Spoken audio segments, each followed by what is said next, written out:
One. Taibu Muad'Dib, host, podcast entertainer, author, motivational speaker. The issue of gun violence isn't going away because there are every weeknight, 9:30-ish p.m. We go crazy. In fact, we going nuts right now. Hit it, Shay.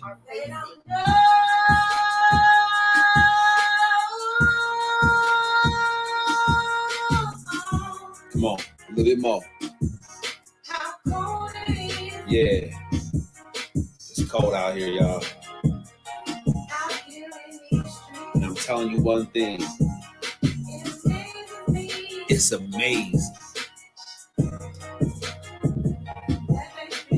How come they don't know? No one's life is the Cosby Show. Killer cops is nothing new to melanated people, bro. Not in the America that locks us up for mega busting, legalized prostitution so the mob can get their cut. CIA agents bringing dope in from the south and spread it through the hood so we can take each other out. The sadness in the hood isn't just some recent shit. It's the same thing that you can see on the slave ship. Trauma passed through generations lead to a peculiar life. Can't believe in freedom, even if one of your parents right. I'ma do it right, cause I'm conscious and I know the way. I got roots in Africa. Pittsburgh was my birthing place. International businessman from inmate 15208. African Messiah, dog. Someone had to save the day. All you want is metaphors about the club and freaking horse. Stacking up your paper, flashy cars, and them foreign tours. Don't you know it's where they coming after you with all they got? It starts out with Congress, yeah. Them the folks who scheme and plot. Once they pass the laws, it's on you and I to know what's up. And since we don't, that's how come the jails are jam-packed with us. I got my fist raised. And unity is in my heart. No matter who you are, come and live your truth. That's how it starts. Yeah. That's how it starts. Go get it. They don't know. Go, go, go, go. Don't you know it's war?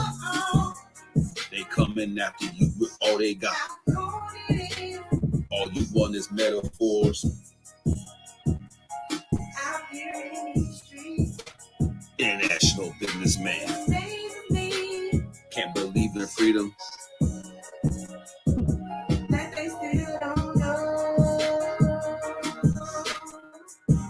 Pleasure to meet each and every one of you. Taibu Muad'Dib and Shay. This is Live Your Truth. Pull up a chair. Get your popcorn ready. Let's make it happen together. We appreciate you for joining us. Tap in. This is Live Your Truth. Special guest episode. I want you all to know if we're getting feedback issues, we're going to go ahead and I'm going to ask you to go ahead and mute your own microphone so when I address you can come off mute and then we're not getting that feedback. So we got that taken care of. All right. So tonight's episode is the dangers of driving while black. Now, many of us do this because we black and we like to drive. Hold on. Where my giggle at? I'm blind, y'all. I hate this thing. I got to put, okay. That's good. When I say something funny, I got to go in. That was funny. All right. So, but the serious side of it is we have a brother on here today, Mr. Benny Scott, and I'll let him tell you about himself. Mr. Benny Scott, introduce yourself to the world. Tell them who you are, where you at, and what you do. Hey, good evening. My name is Brother Ben Scott from Southern Illinois. I'm a towboat cook. I work for a barge line. I'm a father of 4, grandfather of 3. Been in this industry now for going on 4 years. Just enjoying life every day. Okay. And so, and we didn't have these issues on the live when we first started, so we apologize for the back and forth. But what I want to do is I want to get you guys and gals lined up for this. So when I see, let me go ahead and mute this. I got to keep you on mute, or else it's gonna give us that. It happens sometimes, just reception. But I'll pull you off mute when I need you to speak. But so the way it happens, I'm always on social media looking to see what y'all going through. As a certified goal achievement coach, I want to help people increase and elevate any way that I can. Not just people that look like me either. It just so happens I saw the brother make a post about being tailed through Mississippi. Now, why is this relevant? Not just because of my 5-day challenge I'm doing for my coaching community, but because of the fundraising event that we have on right now for my tech startup, Guard Me Gear. Now, Guard Me Gear is a personal security wearable technological device that is supposed to summon help when you need it, not the police. Not the police.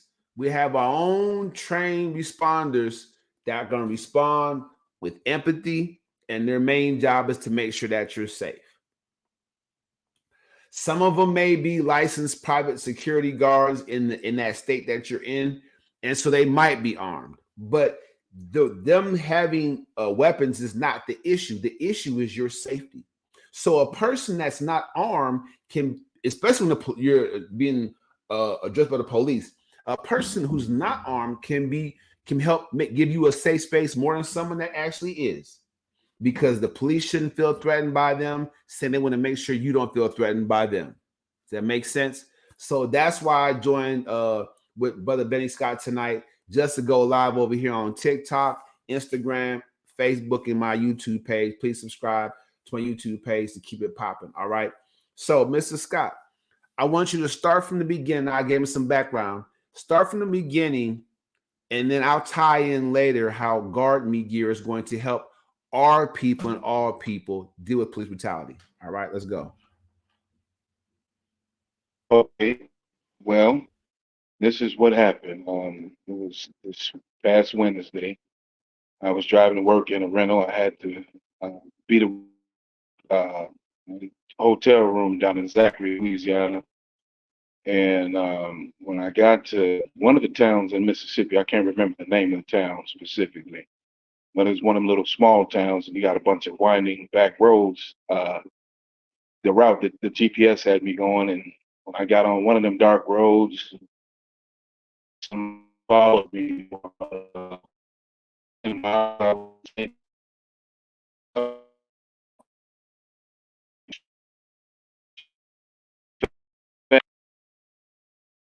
I'm reaching them up, so on and so forth, everywhere I could, to see what I got on this on to defend me. I didn't have a pocket knife. I didn't have any resources, anything that could help me. No mace, no nothing.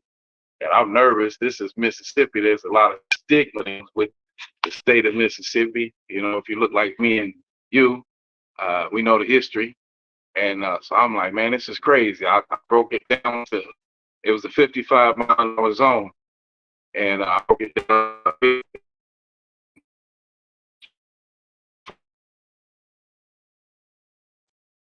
And then they finally decided to get up off me, and they got on the side of me for a while. I'm looking over there, looking at them. They got tint on their windows, and then they take off. That felt like relief. And then when I got to Louisiana, I was like, whoa. But all of it's still the South. You know what I mean? There's a stigma that comes with it. And I want to add, there was a brother that just got lynched in, I think it's Tylertown, Mississippi. And he had went to police station and said he had 2 truckloads of white men following him. And he went to the police station. The police didn't want to help him, and they just didn't care, and they let him leave. Didn't even inquire, or take the situation seriously. They found his remains later on out in the wooded area on the trail cam footage. One of the trail cams that was out there, they found him with a stick, no shirt on, like he was defending himself. And they found his remains out there. So he was murdered. And this is still Mississippi. So, yeah. So I guess my question is, when the cops got behind you after mile 1, then It mile wasn't. 2. It wasn't the police. I had to be a private citizen. Okay. Was Okay. All right. So that's interesting. That's interesting. It's very, very interesting because we all watch Hollywood movies and we see stuff like this. So when you say they tailed you, what was aggressive about it? Because if it was a back road, it was a 2-lane road. So what was aggressive about them just staying behind you? Well, if I break it down to 50, it's a 55-mile-an-hour zone. You ride my tail that close. Evidently, I'm not driving fast enough for you. So I break it down to 50. That makes you have to slow down. I break it down to 45. That should be a clear indicator that you need to go ahead and pass me. They refuse to pass me. How What do you close? have in these? So in the rear view mirror, could you see their tires? Um, I don't recall that. I know I can see them close to me. They were very close, very close. So tailgating is basically when you can't see the tires of the other car in your rear view mirror. And it was dark, so I guess that's a bad indication for you. It's so interesting that you say that because 10 miles is a long time for someone to be behind you at 55, 45 miles an hour. And you said you were unarmed. Yeah, I'm a convicted felon, so I don't carry any weapons on me like that. I can't carry a gun. I've been to prison, so I can't carry any guns against the law. I don't have a Second Amendment So right. that's legislation that we have to make sure that we get passed. And all of you that believe in the Citizens Justice League, I'm definitely still working that on the low to get that going. But that's definitely legislation we need to have passed, is that everybody should be able to carry a gun to protect themselves in this country at this point. It shouldn't, you being a convicted anything shouldn't do anything these days, especially when we're being over policed.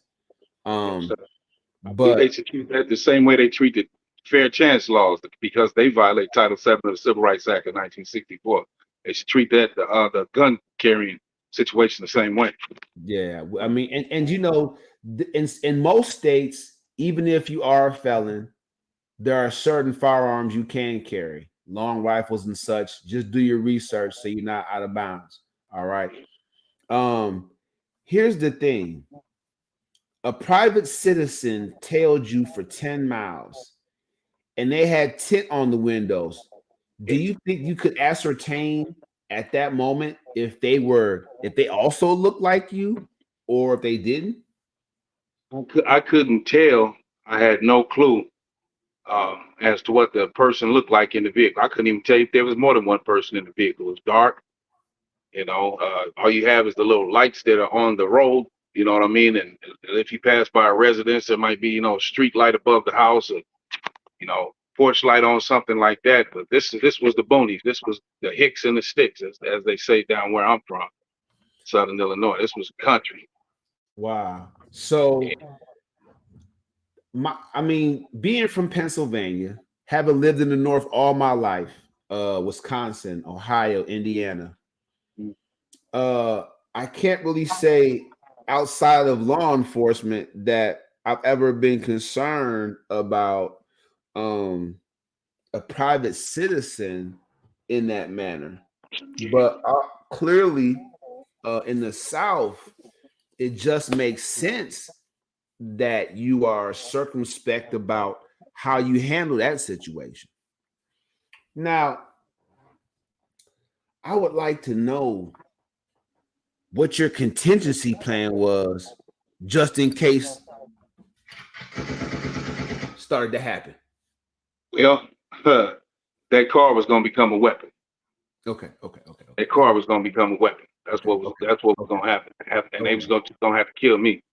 Okay. I'm not going for free. Okay. All right. So you were prepared, so these thoughts that were going through your mind, right? You were preparing yourself. You were hoping for the best, but prepared for the worst. Yeah. Okay. So at what point did you feel like if you could have received some kind of response or some kind of help, that would have made a difference in the situation?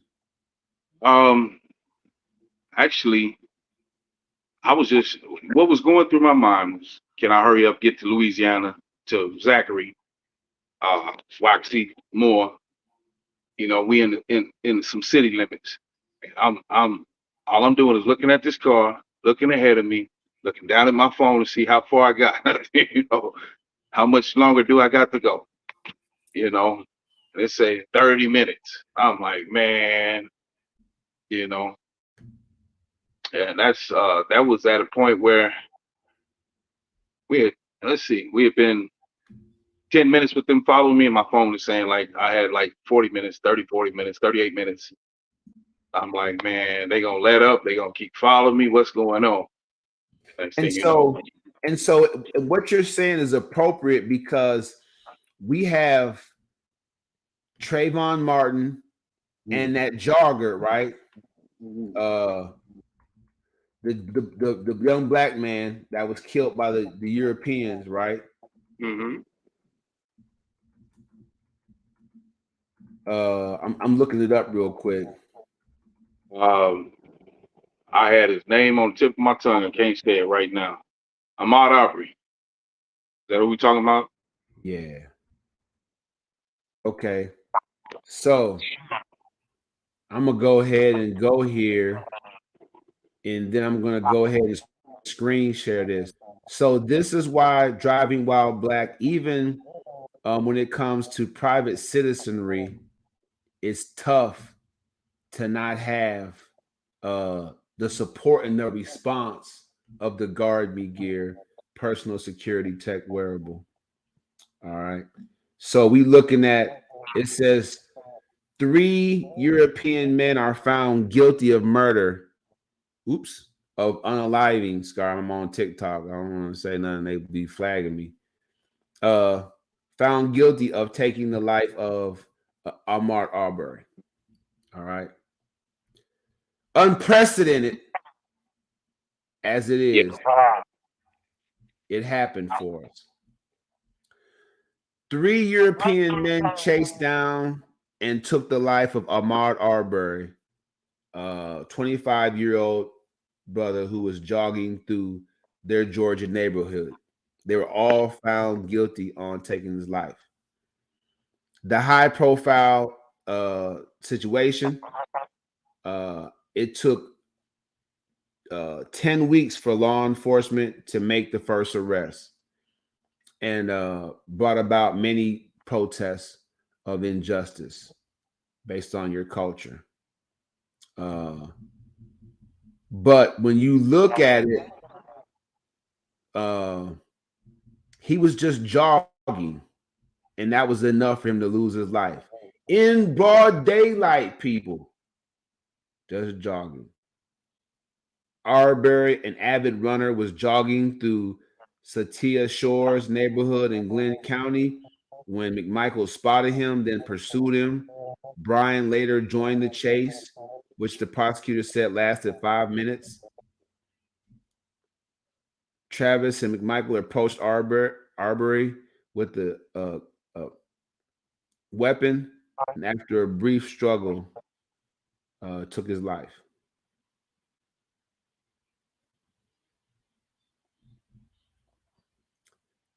Right? So,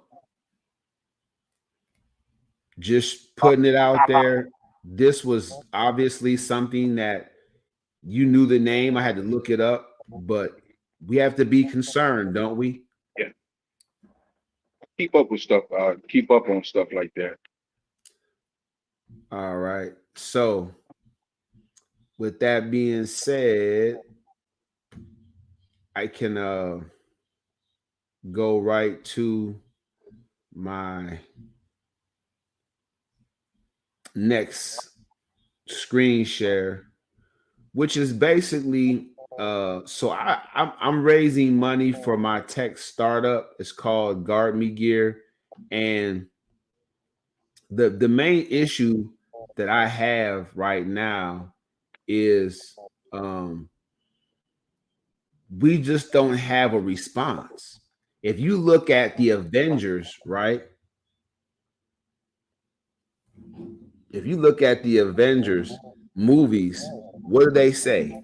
We need a response, right? Right. So I'm trying to figure out like how come we don't have a response as a people. We don't have a response. Like what's going on with that? And I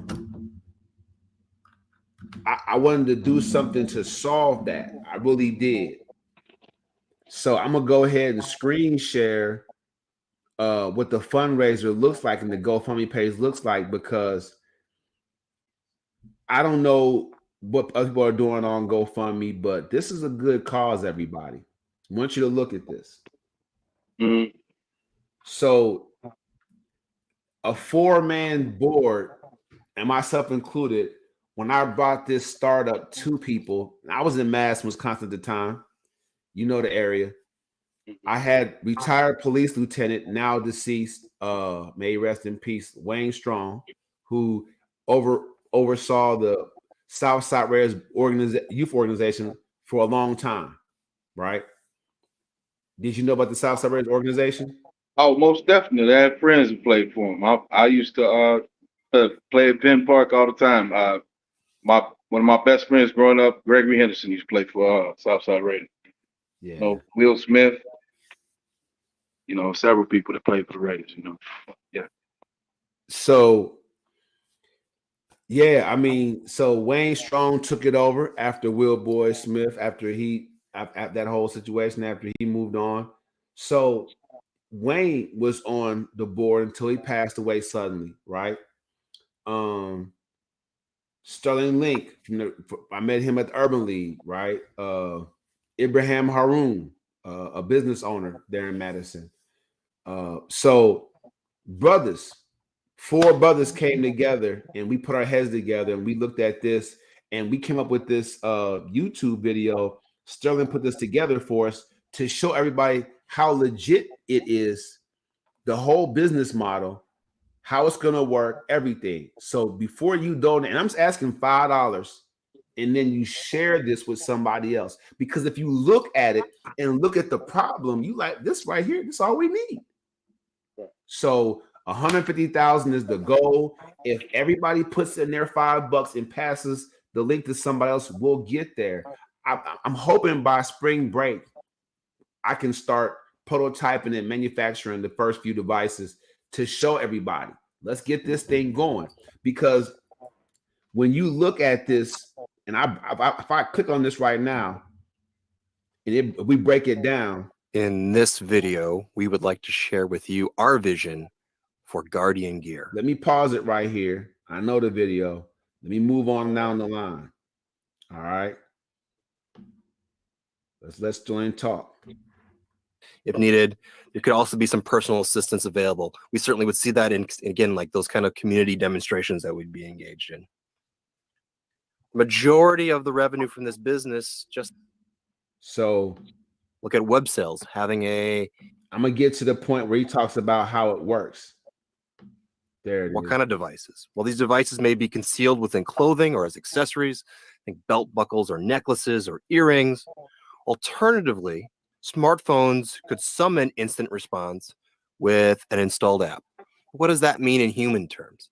That just means if a customer is out there in the world and they have a problem, they have an incident, they are becoming a victim of a crime, or they're in some other unsafe situation, they could quickly and easily summon personalized security help for their person and their belongings and within their community and get a faster response than other first responders out in the community. And that's what it comes down to. So I'm going to come back over here with you. Let's talk about that. Okay. If you had this device on you where you can summon help from within the community faster than the police getting there, and know that because you're wearing a company device, they're going to come do their job, right? Which is to make sure you're safe, right? The best kind of job. How would you have felt if you had guard meat gear on your person, able to do this at that time? If I seen it work and I knew it worked, I would feel comfortable. I knew it that the people were going to respond the way they're supposed to, faster than law enforcement. You know, in precarious situation, I believe I'd feel comfortable. If So, anything, I would. okay. So with that being said, right now on the market, you have everything from hand-to-hand combat tools to projectiles like maces and tasers. You have other devices out there that there's some stuff called Invisaware that's kind of like the same deal to a certain extent as far as what to hide it within jewelry, but it doesn't function like guard me gear wears. I mean, guard me gear is going to, but still, there's a litany of things that anybody can look up right now to choose from. But guess what hasn't happened? What's People that? aren't safer. The number hasn't changed. Every 68 seconds, someone's going through what you went through. They become the victim of sexual or domestic violence or some sort of violence in our community with no response. So did you know that the word gear in guard me gear actually is actually an acronym to me? It stands for giving everyone a response.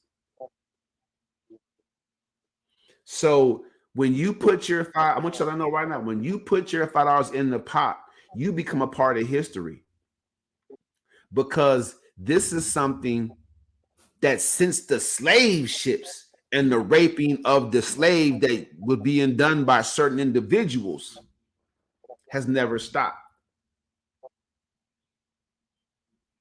And so to bring it into it, November and October, these are months when they raise awareness for it. This November and October, people can start buying these and putting them on and lining them up. We have our certified responders on deck. They're ready to make sure you're safe. Like the whole thing could be, the community just, it blows up. And this is what my legacy really is, as a person that started out a victim of those two crimes and became a perpetrator of at least one of them. I've never committed, any kind of sex crime, but I've definitely been involved in domestic cases where I was the perpetrator. So and that's difficult for me to say, but it needs to be said that my past, it's not checkered. It's just I've been redeemed. That this is my path to atonement to the community. You can't walk in my shoes and say, "Oh, you had a perfect childhood, so there was no reason for you to do that." No, my body was a piñata when I was a kid, but I still want to make amends to the people as an adult that I hurt by making sure that I stop the hurt before it starts. And that's what the guard me gear does. Because to your point about wanting to see it and see it work to know you can use it, that's what happens, right? You have all the social media coming out and Facebook still king. Did you know that? Say it again. Facebook still king, huh? Still gets the most traffic. Want to know why? Because they did it right. Because they did it and did it right first. So they're all the big data. They just continue to recycle that to make them better. They're always outpacing the competition. You see what I'm saying? So as people buy the guard me gear, wear the guard me gear, and pray God use the guard me gear, our company's just going to get better and better and better, because they're going to be fast followers. Everybody's going to want to have their own guard me gear in a minute. They're all going to want to, oh, we can do it just like him. No, you can't, because all the big data is going to be on our side. Does that make sense? Yes, sir. Okay. I was going to say piggyback on what you were saying. It's all like y'all becoming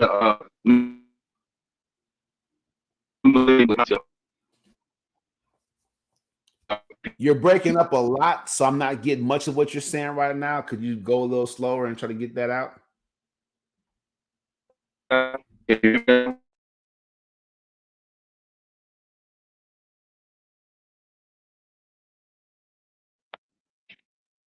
you hear me now?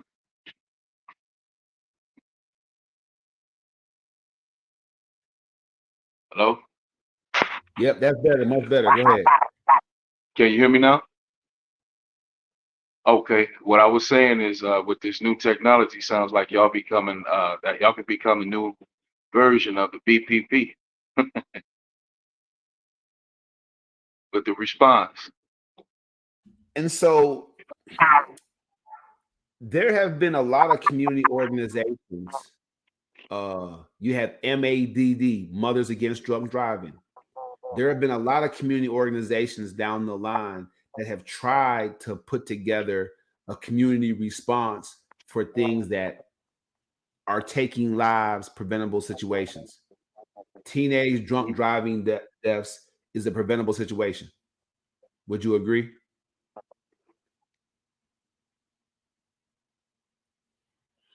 So now, leveraging the connectivity of the internet and security tech wearables, we can now have an organization called Guard Me Gear that could umbrella that kind of response for pretty much everybody. All right. So look into it. I know you only have a little bit of time for us, but that's all the time we have tonight. My man got to get off here and get his thing done. But I appreciate you coming on your story. And just if you donate, I'll make sure I post your picture. I'll give you the big thanks. GoFundMe will send you something. Just push it, just push it out there because we need to have something for us. We definitely do. So swiping that $5. If I'm gonna say it like this, this is happening so much that to not donate is almost like saying you want that next sex offender to get away.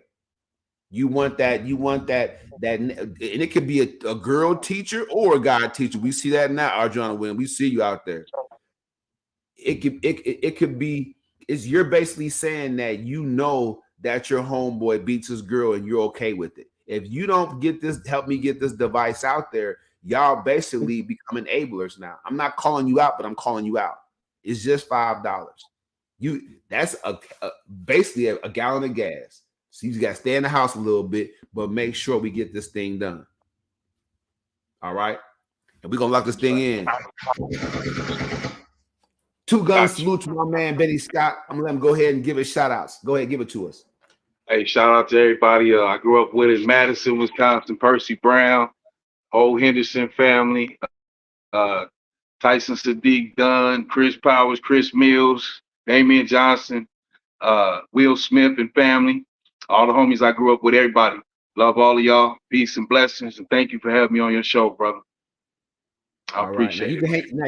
You can leave the show completely. You can hang around for a couple of seconds while I play the outro. We can chop it up a little bit more in studio if you want to. It's up to you.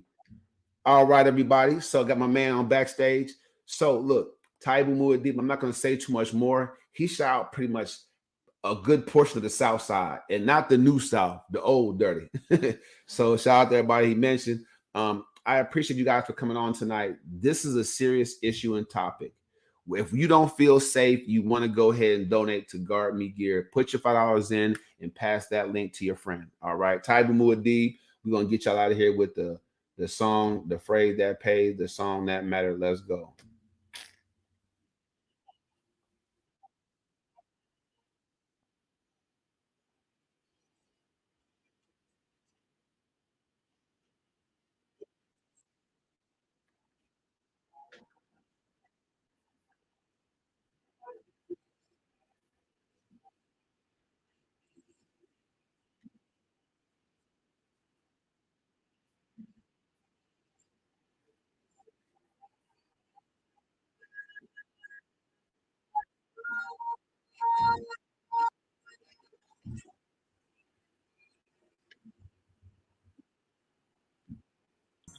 It's cold out here, y'all.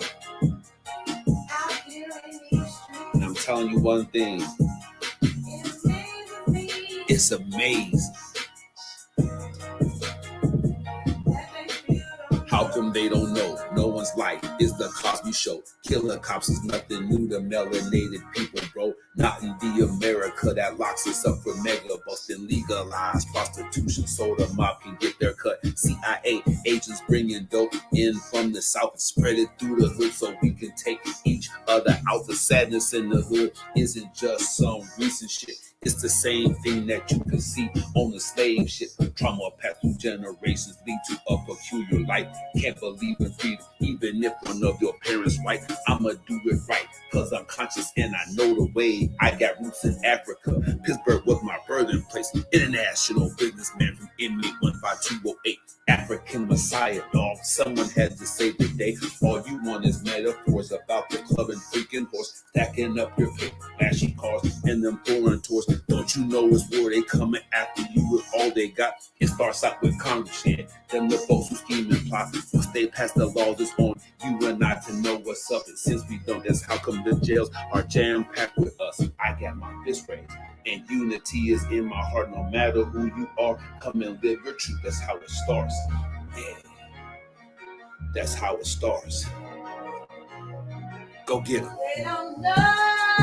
Go, go, go, go. Don't you know it's war? They coming after you with all they got. All you want is metaphors. International businessman. Can't believe in freedom.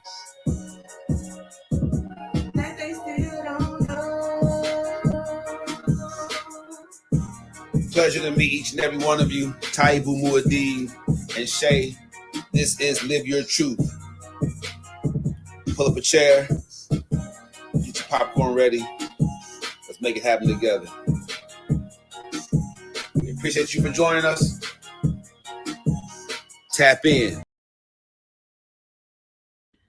All right, just so you know, that's the show.